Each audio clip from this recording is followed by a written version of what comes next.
আসসালামু আলাইকুম।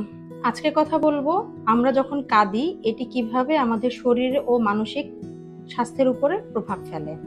প্রথমে বলবো মানসিক প্রভাবগুলো কি কি। কান্নার সময় চোখ থেকে কর্টিসল বা স্ট্রেস হরমোন রিলিজ হয়, ফলে মানসিক চাপ কিছুটা কমে। মন হালকা হয়। দুঃখ, কষ্ট বা রাগ চেপে রাখলে ভেতরে চাপ তৈরি হয়, কাঁদলে সেই চাপ কিছুটা কমে যায়। কাঁদা এক ধরনের আবেগে বহিঃপ্রকাশ, যা মানসিক সুস্থতার জন্য দরকার। এখন বলবো শারীরিক প্রভাবগুলো কি কি।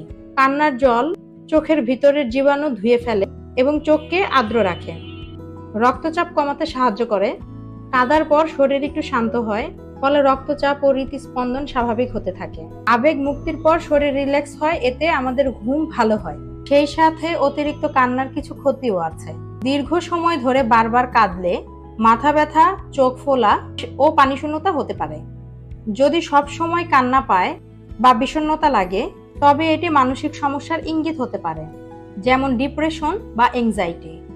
তখন ডাক্তার বা কাউন্সিলরের পরামর্শ নেওয়া দরকার। সুতরাং কাঁদা স্বাভাবিক এবং মাঝে মাঝে কাঁদলে শরীরের জন্য ভালো। ধন্যবাদ।